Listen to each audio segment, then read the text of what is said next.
Assalamualaikum warahmatullahi wabarakatuh. Perkenalkan, nama saya Friska Naidia Siagian dengan NPM 191000341 dari kelas C pada mata kuliah Hukum Jaminan. Di sini saya akan menjelaskan mengenai jaminan fidusia. Yang pertama mengenai pengertian.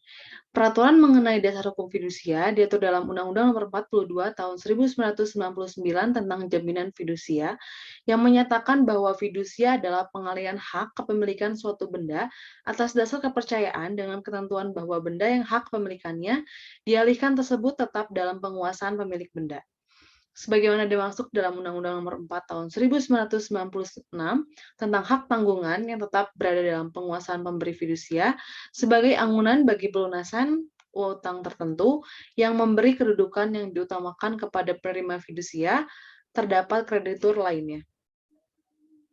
Selanjutnya ada mengenai ruang lingkup. Pasal 2 Undang-Undang Jaminan Fidusia menjelaskan bahwa undang-undang ini berlaku pada setiap perjanjian yang bertujuan untuk membebani penda dengan jaminan fidusia. Selanjutnya dalam pasal 3 menampaknya mempertegas, yakni dengan menyatakan bahwa ketentuan tersebut tidak berlaku terhadap hak tanggungan yang berkaitan dengan tanah dan bangunan, sepanjang peraturan perundang-undangan yang berlaku menentukan jaminan atas benda-benda tersebut wajib didaftarkan. Hipotek atas kapal yang terdaftar dengan isi kotor berukuran 20 atau lebih, hipotek atas pesawat terbang dan gadai, dengan ketentuan tersebut, maka bangunan di atas tanah milik orang lain yang tidak dapat dibebani dengan hak tanggungan berdasarkan Undang-Undang Nomor 4 Tahun 1996 tentang hak tanggungan dapat dijadikan objek hak jaminan fidusia. Selanjutnya ada asas-asas jaminan fidusia, yaitu bahwa kreditur penerima fidusia merupakan kreditur yang diutamakan dibandingkan dengan kreditur-kreditur lainnya. Yang kedua, jaminan fidusia tetap mengikuti benda yang menjadi objek jaminan fidusia dalam tangan siapapun benda tersebut berada. Selanjutnya ada asas asesoritas. Asas ini bahwa perjanjian fidusia merupakan perjanjian ikutan atau ikatan dari perjanjian utama atau perjanjian pokok, yaitu perjanjian hutang piutang yang melahirkan hutang yang dijaminkan dengan jaminan fidusia. Yang ketiga, yang keempat ada kontijen. Asas ini jaminan fidusia dapat diletakkan atas hutang yang baru akan ada. Selanjutnya ada asas jaminan fidusia dapat dibedakan atau dibebankan terhadap benda yang akan ada. Selanjutnya, asas pemindahan horizontal, artinya dapat dibebankan terhadap bangunan atau rumah yang terdapat di atas tanah milik orang lain. Selanjutnya, ada sifat-sifat jaminan fidusia. Yang pertama, jaminan fidusia bersifat aksesorir, yang berarti bahwa jaminan fidusia bukan hak yang berdiri sendiri, melainkan kelahiran dan kebendaannya atau hapusnya tergantung dari perjanjian pokok fidusia itu sendiri. Selanjutnya, jaminan fidusia bersifat droit de suite, artinya penerima jaminan fidusia atau kreditur mempunyai hak mengikuti benda yang menjadi objek jaminan fidusia dalam tangan siapapun benda itu berada. Selanjutnya, jaminan fidusia memberikan hak preferen, yang berarti bahwa kreditur sebagai penerima fidusia memiliki hak yang didahulukan untuk mendapatkan pelunasan hutang dari hasil eksekusi benda. Jaminan fidusia tersebut dalam hal debitur, cedera janji, atau lalai membayar hutang. Selanjutnya, jaminan fidusia untuk menjamin hutang yang telah ada atau akan ada, yang berarti bahwa hutang yang dijamin pelunasannya dengan fidusia harus memiliki ketentuan-ketentuan syarat dalam pasal 7 Undang-Undang Fidusia. Selanjutnya, jaminan fidusia dapat menjamin lebih dari satu hutang, artinya bahwa benda kejaminan fidusia ini dapat dijaminkan oleh debitur kepada beberapa kreditur secara bersama-sama melakukan kredit terhadap seorang debitur dalam suatu perjanjian kredit.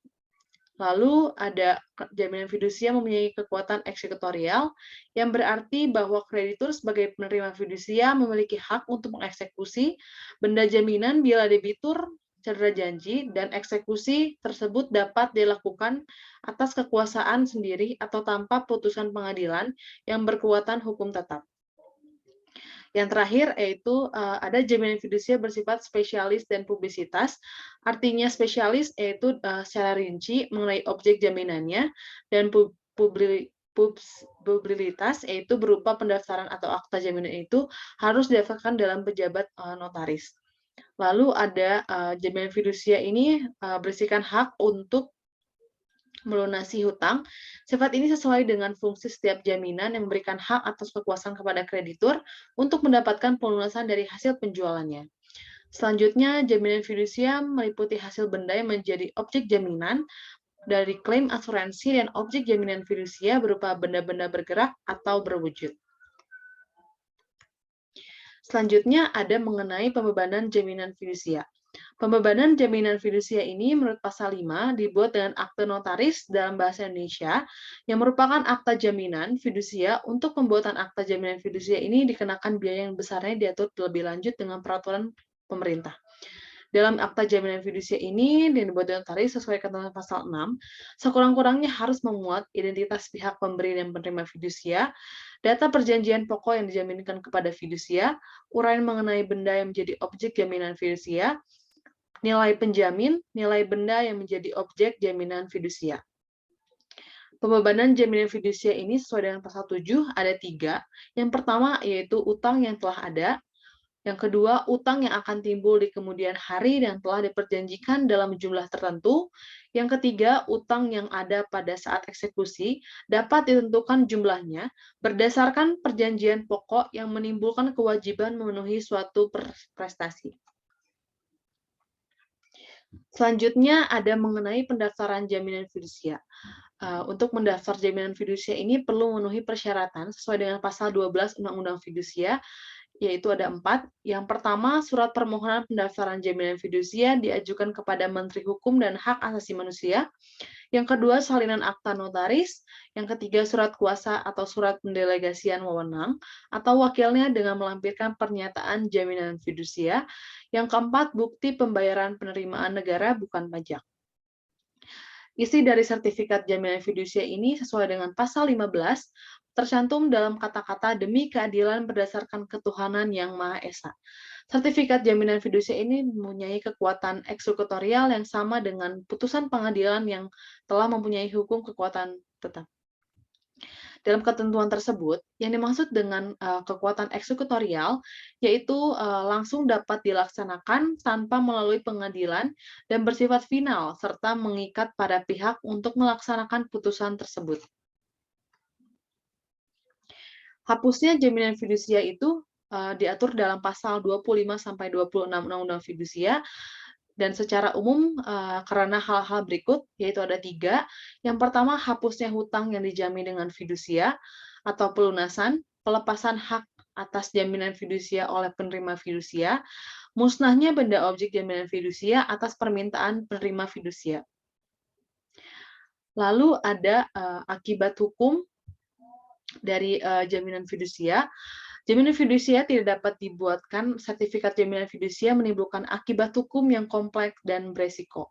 Kreditur bisa menimbulkan kesewenang-wenangan dari kreditur, bisa juga karena mengingat pembiayaan atas barang objek fidusia, biasanya yang tidak full sesuai dengan nilai barang, atau debitur sudah melaksanakan kewajiban sebagian dari perjanjian yang dilakukan, sehingga dapat dikatakan bahwa di atas barang tersebut berdiri hak sebagian milik debitur dan sebagian milik kreditur.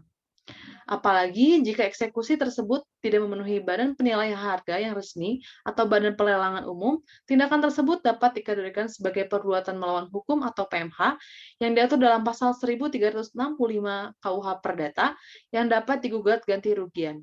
Situasi ini dapat terjadi jika kreditur dalam eksekusi melakukan pemaksaan dan pengambilan barang secara sepihak, padahal diketahui dalam barang tersebut sebagian atau seluruhnya milik orang lain.